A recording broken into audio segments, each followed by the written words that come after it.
There we go. And welcome everybody. We've got Kerry Schafer with us today, otherwise known as Kerry Anne King. And there's a reason for that. We'll ask her in a minute.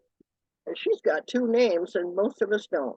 Um, yeah, I started, it's been a number of years. When did uh, Dead Before Dying come out, Kerry? Dead Before Dying? You know what? I don't even know. Okay, but it's been at least 10 years. But no, Between came out. Between was my very first book and my very first book signing, and I did that at Auntie's, and that was 10 years ago. Okay, okay. So Dead Before somewhere in Dying was a couple years later. Okay, so maybe 8 years. I stand corrected. Anyway, and I met Carrie when she came for that first event. So, and it's we've kind of had an off and on ever since. And it's good to see her again. It's good to see so many people here to check in on what she's done. And we want to thank Janet Newton again for last month. That was great, Janet. Thank you. And okay, Carrie, so how many years have you been writing? Okay, so how many years I've been writing and how many years I've been published are always two very different questions. So I've been writing, I don't want to say how many years I've been writing. It's a definite age giveaway because way back in grade school, I started writing poetry back then. My first book was published in 2012, 2013, actually. I got the contract in 2012. So 10 years that I've been publishing, and many, many, many, many before that, before I ever had anything, ready to show to the world out there. Before we get into the way you published and why you chose that and all that, talk to me a little bit about the topic. What made you choose which one of the series were you starting with, and what was the content? Why did you choose that? Okay, so the question is, what genre did I start with and why? Mhm. Okay. Well, the very first stuff I wrote was fantasy, and the reason for that was because I was in love with fantasy. Funny thing about that, my mother, who read all the time and read to me from the time until I told her I could read by myself and I didn't need her to read to me anymore. Partly because she didn't always approve of my reading material.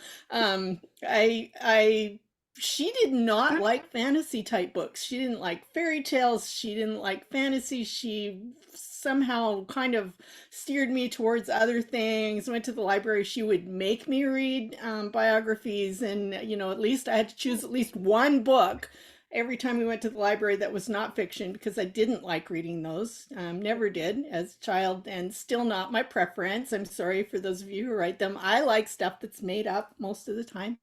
So anyway, when I discovered fantasy, somebody introduced me to C.S. Lewis, and I blew through all of those wonderful books, everything he wrote, mind you. There's a whole lot more than Narnia, and some of it is kind of weird and wonderful, but loved it all. And then very clearly remember when I discovered Tolkien.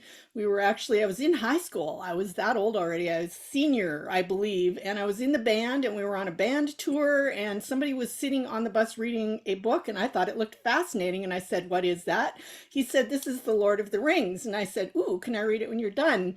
I did not surface for the rest of that trip because I read the entire trilogy and inhaled it. And after that, anything along that line that I could get my hands on, I was absolutely in love with. So the first books that I wrote, and this is the original cover from my very first book. I couldn't even get it in a real, it's out of print, so I got a used copy. You can see she has a little dragon in a ball in her hand. So it was a NaNoWriMo book, and it was weird and wonderful. And then I spent several years, making it into something with an actual plot and character arcs and figuring out how to actually, write those things. And then that was what got published first. So that was great and awesome.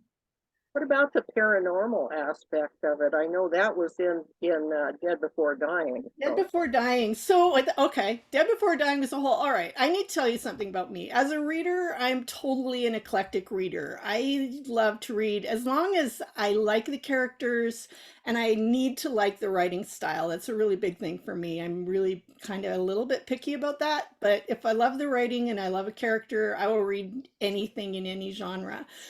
So as a writer, I kind of have a tendency to not follow the tried and true advice to pick a genre and stay with it, which is what the publishing professionals are always telling you to do. So I get interested in something and I do it. But anyway, the paranormal. This is the first edition of Dead Before Dying that the publisher made for me. I rebranded it all and put it all out myself recently. So those books that actually started with a joke. So here's how things go. We were hanging out on Twitter, and it was the time when sparkly vampires were very big.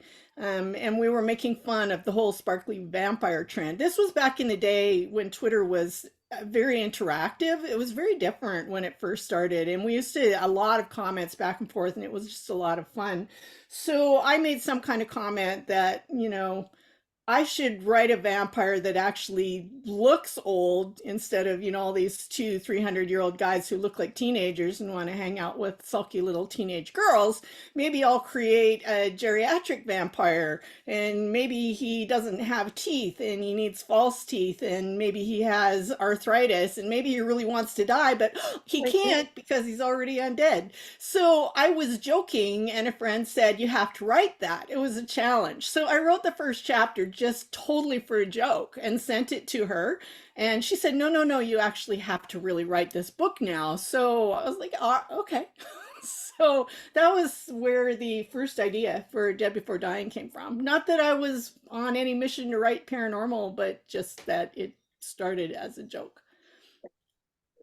I think Dan Shegrud, who's another one of our writers, he posted a comment under my notice on Facebook for this, and he said he had just finished reading Dead Before Dying, and he loved it, and he wished he, was able to come, but his employer felt differently. So, Employers. Darn them. yeah, they always get in the way of the fun, don't they? They do. They Beth do. Camp is joining us. Good to have you with us, Beth. She's another writer. So, Kerry, what you decided to do the other series, and how is that different from the first one? Okay. Well, between the straight up fantasy, there are dragons, there's sorcery, there's sword fighting, there's a whole other world that we're definitely traveling through. And so it's fantasy, whereas paranormal mystery is set more or less kind of in the real world, but there are paranormal elements. So in the Shadow Valley Manor books, my main character has no special skills. She is turning 60. She's been working in a secret unit with the FBI, kind of like uh, why do I always forget? There's the show, and I can never think what it's called, and there's the guy and the girl, and they investigate all of the, somebody tell Oh, me. that one. That one. That one. Yeah. Yeah, my brain is doing that thing that it does. So anyways, it's kind of like that, but it's set in a senior retirement community where my main character Maureen gets sent to kind of go undercover. She didn't want to go there. She thinks it's going to be really boring, but then she discovers there are secret passages. There's something there that is supernatural that is killing people, and it's up to her to try and stop it. So it's kind of dark in some ways. It kind of borders on horror in some ways because there is some death, and it's not always clean and neat. But there's also a lot of humor, and I try to make characters that are relatable. I call it Buffy the Vampire Slayer in a retirement home. Sounds great. Well, I'm looking forward to reading it because I picked it up just the other day and I haven't had a chance to get to it yet, and I apologize Great. for that, but I'm looking forward to it. because I know you're writing and your writing's good, so that's all it really takes. Right. Um, Well, I had to move on because here's the thing. So the trilogy, my first trilogy, God bless traditional publishing. So Penguin, it was Penguin, then it turned into Random Penguin. They they acquired the first book and then they said, we think maybe it should be a trilogy. And I was like, all right, cool. It was a standalone in my head. And I'm like, all right, I can do that. Sure, I can do anything, right? And it's really good to have these things planned in advance. I learned later. But then they only contracted me for the first two books and then they decided they weren't happy with sales, so then they didn't want to do book three. So I did the third one by myself because I couldn't leave it unfinished, and I actually did a Kickstarter to pay for it and do all of that. But then, moving on, find something new. I had sent the Shadow Valley stuff to my agent, and her immediate reaction was, I don't think I can sell this. Can you make the main character be 40 instead of 60? And I'm like, no. No, the whole premise of the book is that's how old she is. So we went with a small press, who I'm not going to mention. Well, no, because I don't like dissing people in public. But it was not a good experience, and one needs to be careful of what you get into. They promised a lot of things which they did not deliver. I'm just going to tell you. So I contracted two books with them, and they paid me a total of $300 for two books. And I know I sold a lot more books than that because I have a bookseller friend of mine who was pushing them. Anyway, so that happened. And that's when we decided to make the decision to try something else. It was my agent's idea, actually, for me to try writing women's fiction. And that's fun too. So I went down that road for a while. well, you've had a lot of different publishing experiences then. Yeah. Uh-huh. What do you like? What are you doing now? Is that the one your What am agent? I doing now? That's a really good question. So I since we're all writers here mostly, hi Sue again. I'm going to be really honest because this is the way publishing works. So things were going really well for me with the Lake Union publishing. I had one book, Whisper Me This, which actually did really well. Made me a whole bunch of money, hit the, Amazon most read list weeks in a row. Things were great. And then the next couple of books were a little bit iffy, and then COVID hit, and long story already too long. My last proposal, they told me that they weren't happy with my sales and they have cut me loose. So I no longer have a publisher, which is cool. I'm writing a book right now it started out to be women's fiction, but I found once I was free of the constraints of the, what Lake Union is specifically looking for, that book started wanting to expand and grow and turn into something else. So I really don't know exactly what it is now. It has elements of, it has some little bit of magic in it, some magical realism. All of my books have mystery. They usually have at least a little bit of romance. Mm-hmm. Little bit of magic, all those kinds of things. So actually, I'm really having fun because I'm being able to come back to bringing together kind of both of these writing identities I've developed into, being me and writing what I love. And whether a traditional pub is going to pick that up again or not, I don't know. We put some feelers out with a proposal with the book Undone, and that didn't get any big bites yet. But who knows? And if that doesn't happen, I know how to do indie now. So, I'm kind of enjoying the freedom of writing it the way I want to write it without a publisher telling me I can't do that. Yeah, there's so much turmoil in the publishing, traditional publishing right now, and in the non-traditional. Everywhere. Yeah, they're having a lot of trouble.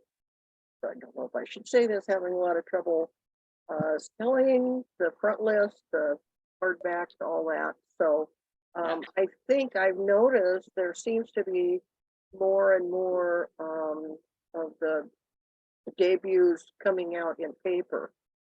So maybe there's a little shift there in terms of cost load for them. And it is a, you know, it's a time when you can't really take any decisions personally because I'm not sure they know what they're doing right now, let alone able to tell you what they're doing. So, Right. Well, you know, what somebody told me, I really like this. It was one of my writer friends, and their take on this was, you know, the publishing professionals, the editors, the acquiring editors, they don't know what's going to sell any more than we do. All they know is what has recently sold. yeah, And that's what they're going by. This is what has recently sold, therefore we want more of that. And there are very few who are willing to take the risk on something that is not that, because it is, it's a business. And this is something I learned really early and stopped being all wounded by it. Traditional publishing is a business. They're in it to make money. They're not in it to help us bring our beautiful works of literature and art out into the world. They want to make money. And if it's not going to, or they don't think it's going to, then they don't want to play. And sometimes they make mistakes, as we all know. Look at how many people, you know, passed up on the Harry Potter books. yeah, Many. yeah. It's kind of amazing. I know because they're 2 years out. Really, it's going to take at least That two too. years Right. signing a book to move it all the way through the process to where it's available to buy. At Right. least 2 years, and so Right. how do you base the future on right Right. now with it changing so quickly? Right. And that was one of the things I did like about working for Lake Union. They're a little faster than the average traditional pub. They would turn them around in a year. Mind Mhm. you, the schedule for writers is pretty intense and can be. Some of my writer friends, I was talking to somebody yesterday who was given, you know, 14 days to do a developmental edit, and it's just Wow. like, I can't, you know. So it's kind of crazy out there. Wow. So right now, with what you know, what would you recommend to writers? That there used to be such a stigma attached to self-publishing, and now there's a lot of coverage in the standard magazines of Right. self-published books, and the quality of them has gone up considerably. I mean, there's you know a large portion of 1 million books last year were self-published as Indeed. opposed Yeah. to traditional publishing. Would, how do you feel? Or are there any particular measures that a person could say regarding their particular work that would tip them towards trying to get an agent and go professionally versus self-publishing? Or would you still say agent and then maybe look at hybrid things or small Right. publishers? I personally, I really like the hybrid model. I think if you can pull it off, I'm doing it wrong. So don't take me as a way to do it. So the way to really do the hybrid model would be to have a publisher, you know, put out something that was doing well, and then under that same name and brand put out some things yourself independently. So what I've done and what isn't working is, I had the Lake Union Kerry Anne King books that are still there. Their Amazon likes me fairly well still. I get nice rankings on my books, all that. So if I was to put out a Kerry Anne King book now independently, I think it might do fairly well. But instead, of course, what I did was rebrand my Kerry Schafer books because they'd gone out of print, and I thought, well, that would be fun. But I don't any longer have much of a following in that area because I've been focusing on the Kerry Anne King books. So I tried, you know, my newsletter people, I thought they might kind of follow me. So I have a fairly decent sized newsletter. I put out a newsletter and, you know, tried to get a little interest going in my new release of the Between series. It didn't go all that well. They're mostly just not interested because they're following, they want the sort of more reality based. They're good with a little bit of magic because I always do that, but they want reality based, a story of personal discovery with a little bit of romance, and that's what they're used to from me. So they didn't quite want to make that little crossover into dragons and gore and fantasies. Sure, sure. By the way, I'll mention that if anyone wants to share a website or a book title or any other suggestions, you can use the chat if you know how to do that. It's open, so you're allowed to put content there. And Carrie may be willing to put in her website or anything like that too. Absolutely. And then I'm going to open it up and say, see if anyone has any questions for Kerry that they might like to ask her. And My website, I put it in the chat, but my website is allthingskerry.com. I used to have a Kerry Anne King website and a Kerry Schafer website, and I decided this is ridiculous. If you like me at all enough to buy any of my books, you can just come yeah, to my there you website where all those things are. The other thing is, if you do like fantasy, I am starting a really fun new vodcast.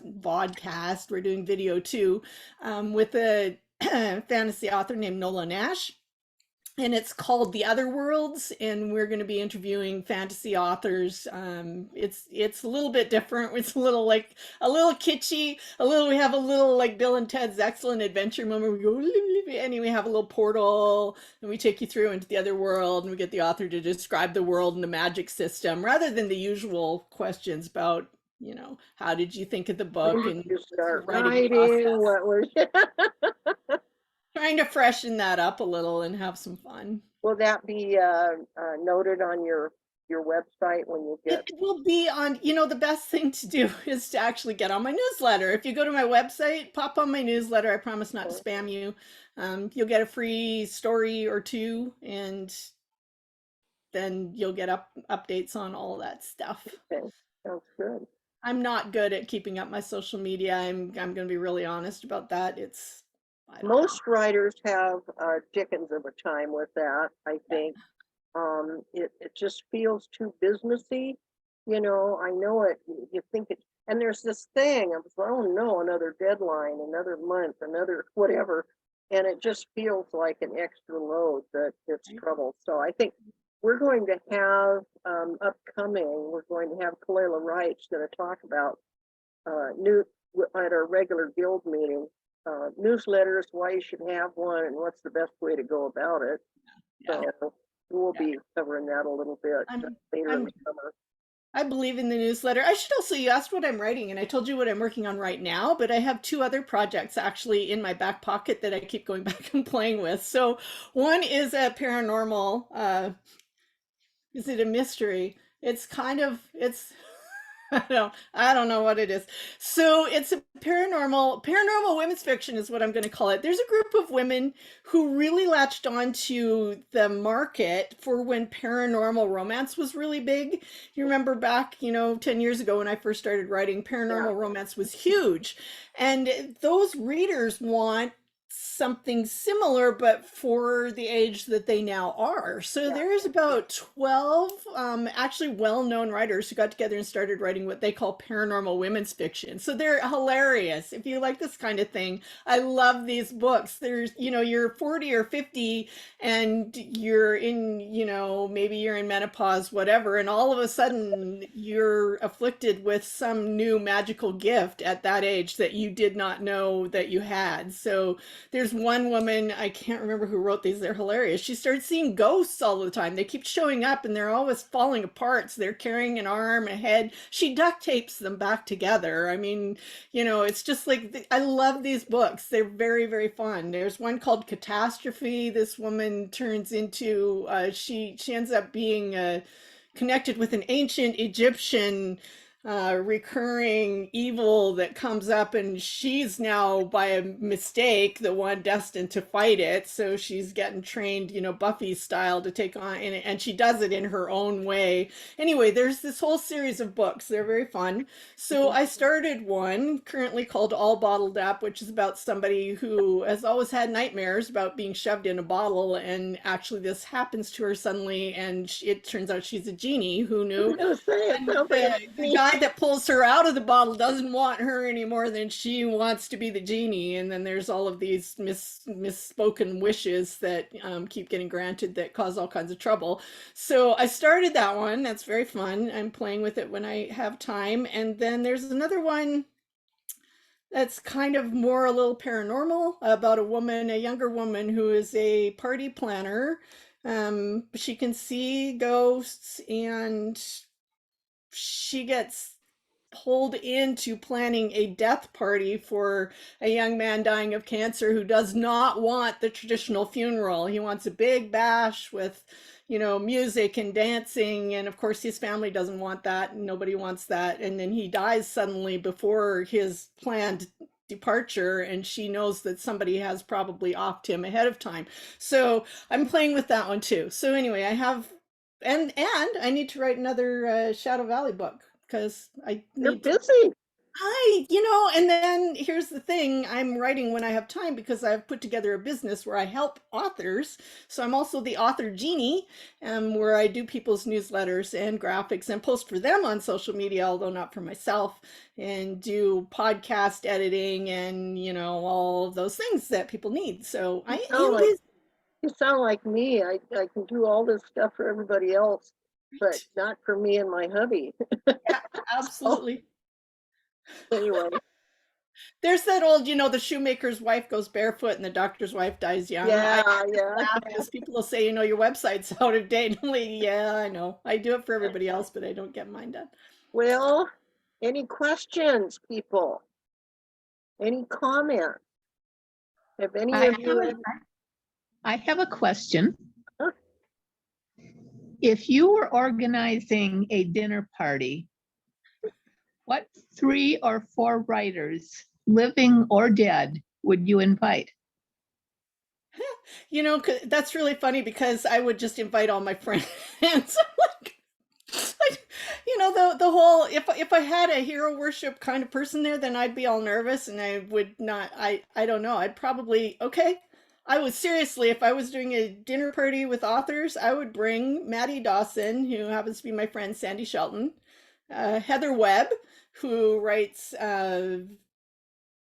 historical fiction, and then let me see, maybe, I don't know, we could bring in J.K. Rowling. I really wouldn't mind talking to her, and this would be a weird party. It's a mix of everybody. Jonathan Kellerman is kind of a hero of mine as far as thriller writers go, and Good one.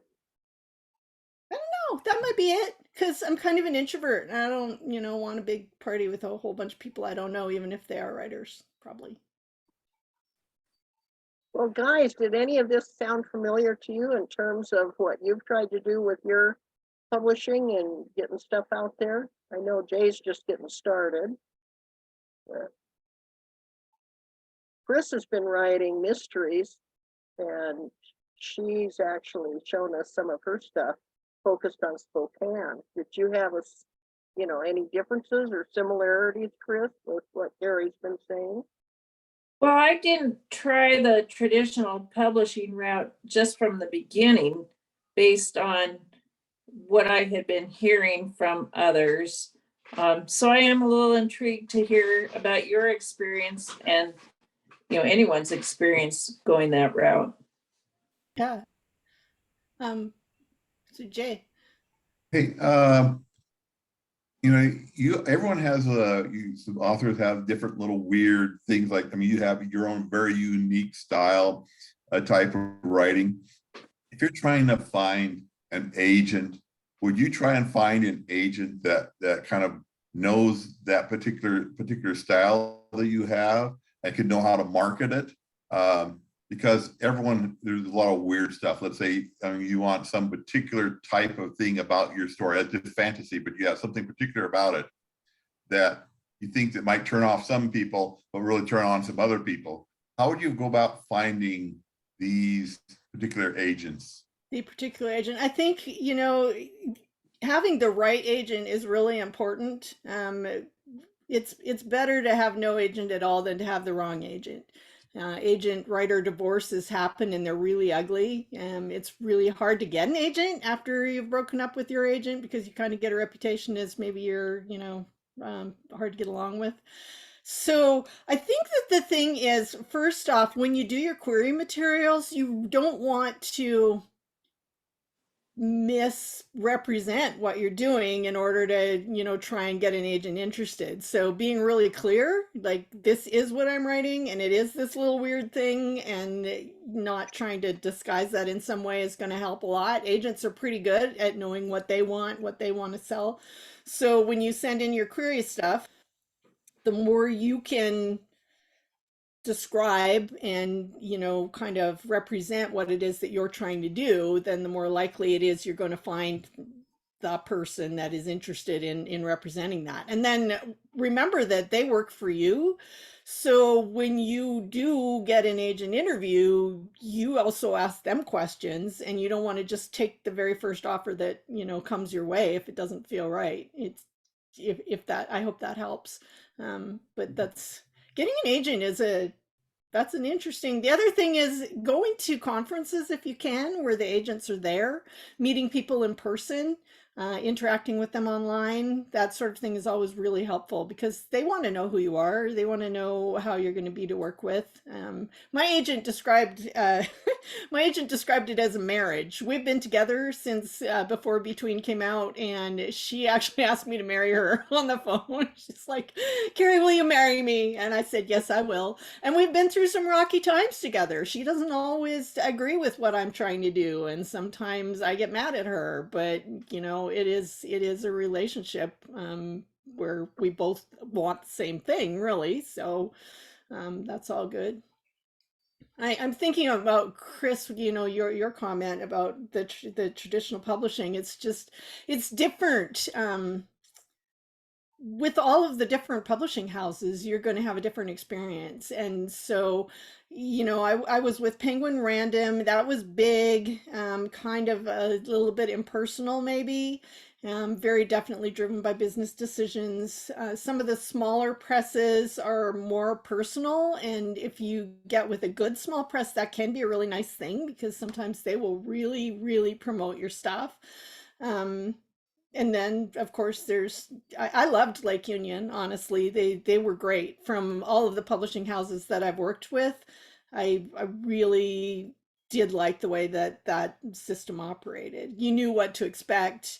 They would give you a schedule. Like very often with the other publishing houses, you would have a deadline. So we need your finished manuscript by this date, and bust your ass to get it done and turn it in. And then you would hear nothing, crickets for a month or 2 or 3, nothing. And then all of a sudden the manuscript would come popping back into your inbox with a deadline. We need this back in, you know, such and such an amount of time. To be like, with the Amazon imprints, as evil as Amazon can be, I understand the other imprints operate the same way. They actually give you a schedule.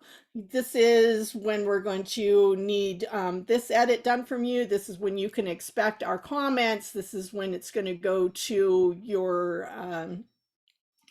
to copy editing. This is when it's going to go to proofreading. You have all of those things kind of all, you can put them on your schedule and pretty much count on them, which is really nice. But with big traditional publishing houses, that's not the case. So you have to be flexible and be prepared to go along. You know, one of the things that has happened with me over time, I've got a couple of reps, the people that sell us the book to the bookstores, a couple of reps at big houses and that I've worked with, and they do send me arcs and stuff, but the majority of things I get now from the big houses come from their imprints. The smaller publishing parts of them, and they're wonderful. And I mean, they're the people that work at that small imprint. They're anxious to, you know, promote their clients' books. The editors are really good about being in contact and promoting them and sending out arcs and following up and doing all that. And so, when you were talking about the smaller publishers, I think there's a similarity between the small publishers and the imprints of the large people. Mm-hmm. But I suspect it's a little tighter for the, you know, a little closer. Talk about a hybrid. I think there's probably a hybrid that going on there. Oh, But sure. yeah, so So I think that's one of the things that most authors have to deal with is you have to take your time and spend lots of time researching. who do you want to be, who's an agent you might go after? What's a publishing house you might even be looking at? Because if you can find an imprint or a small publisher that's putting out books like the one you want to write Right. or have written, and that's where it comes in with what Jay was saying or wondering about. You need to be able to match it up somehow, and either in looking up an agent's little bio thing where they say this is what I'm looking for and da da da. But one way you can do it is to look at these imprints and match them up with what you're writing, Right. and then try to focus on them. But Right. of course, even for the small imprints, you're probably going to have to go through an agent just to get there too. Usually. Usually, yeah. So I think we had talked before, you wanted to talk about a little bit about, getting rights back on a book and that process and rebranding. I think we had talked about that a little bit, Linda. So Sure. this was the original trilogy of the Between books, for example. So there's Between, there was Wake World, and then this was the one I did, the Nothing.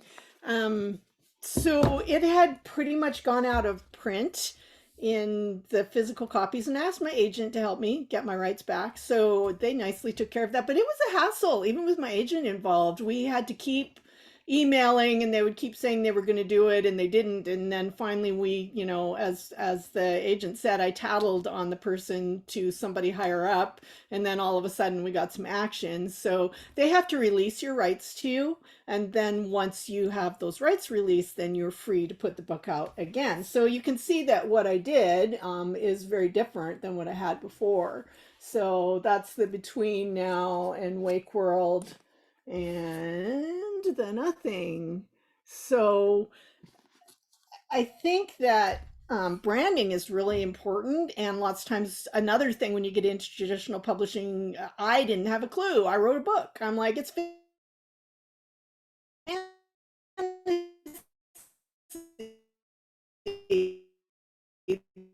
they said it's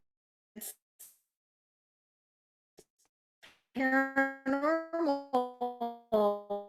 and Sorry, I think folks are frozen on me.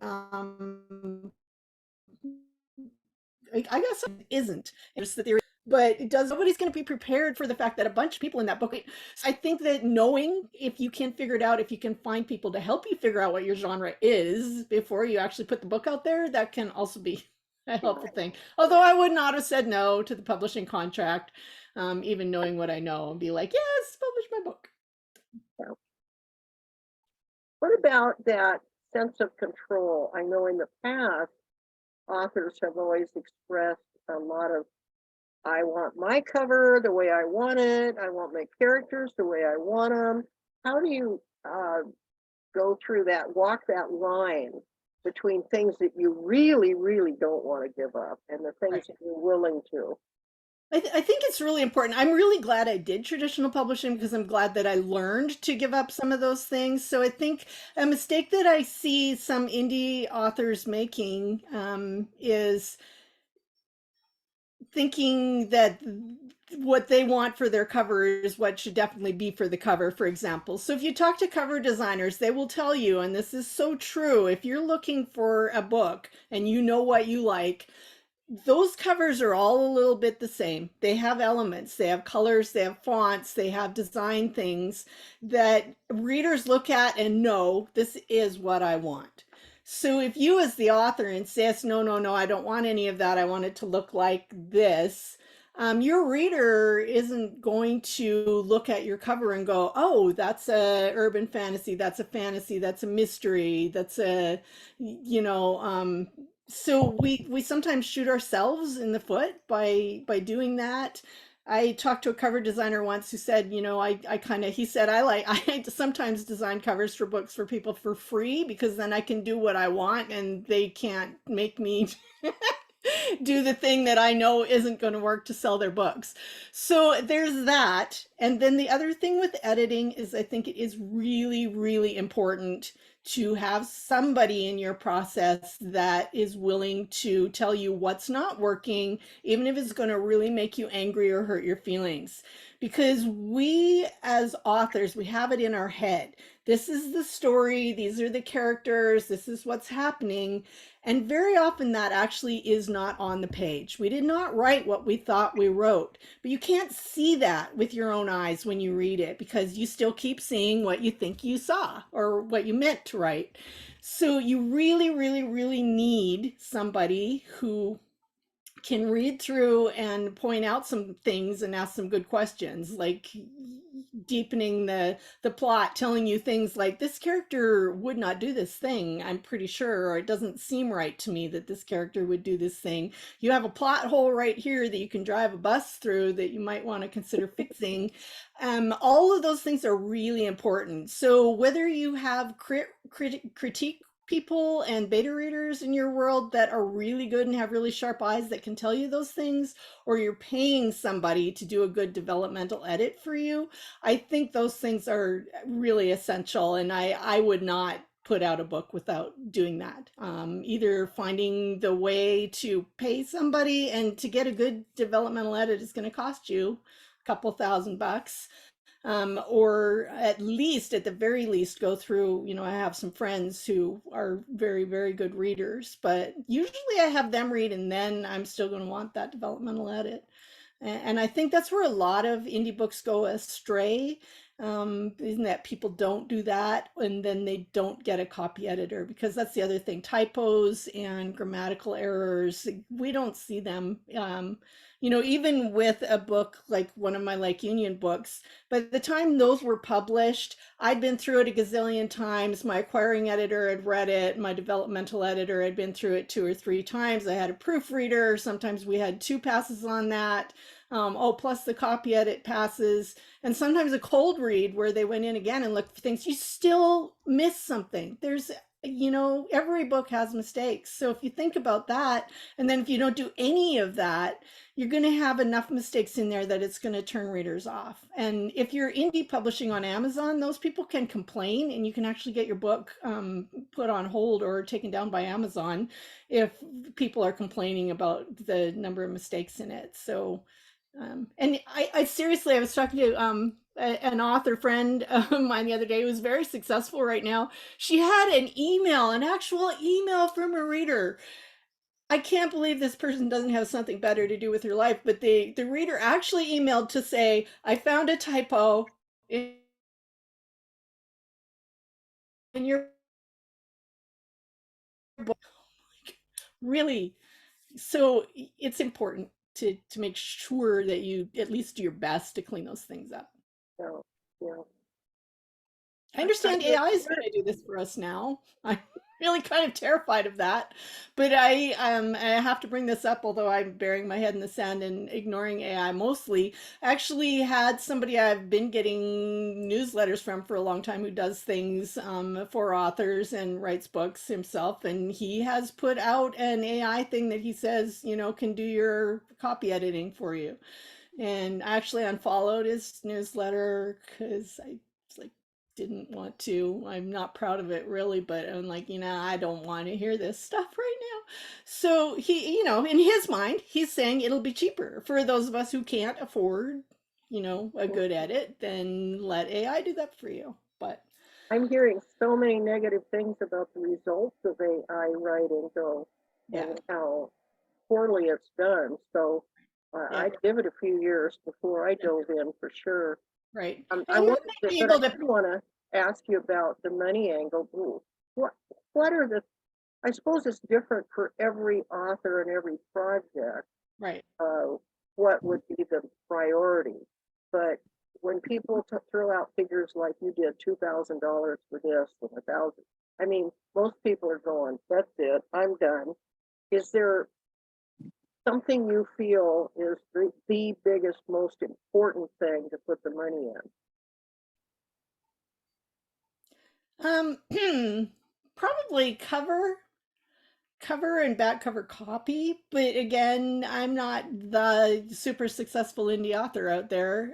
But from everything I've read, those 2 things are really important for selling the book.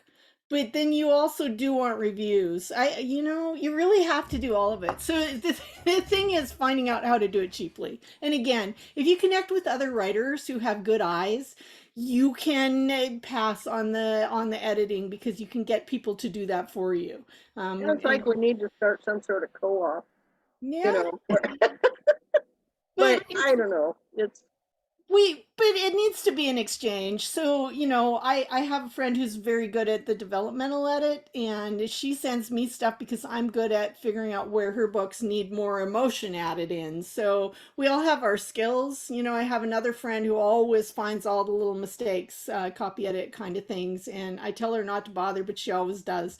So there are just different people who will do different things, but it's an exchange because then you are going to do something for them in return. So, use your skills to pay back what they've then done for you. And I think that it's really important to find those people. Sometimes it takes a while.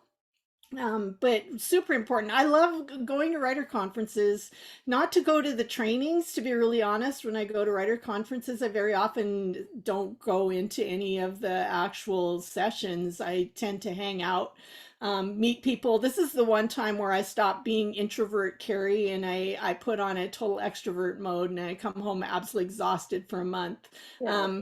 Because that's the whole thing is who can I connect with who is going to inspire me to write better and do more, who can I help, who can help me, what are everything good that has happened for me in publishing, both indie and traditional, has happened because of connection with somebody, really, to be honest. Either another agent, another writer, somebody invited me to do something that I did, and that's where I met my agent, or somebody I connected with helped me revise my book to the point where it really was good enough to get out there and get some good readers. I think those things are just like absolutely super essential and important. And you're meeting each other here. Linda's providing this awesome service for everybody to hang out and connect. But finding a wider group, going to a conference, it's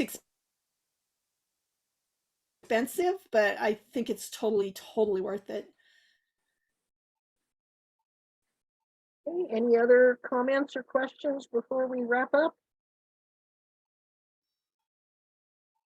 Well, Kerry, I really appreciate this, and I'm sure the folks here have too. It's kind of different to have a book club that focuses on the writing rather than the actual content so much, but I appreciate it. And we consistently have a number of people coming. So, and these people also show up at the regular guild meeting. So, hey, something must be happening, right? Awesome. I really appreciate your input. I think everybody here does too. And I guess I'm going to turn off the recording part and then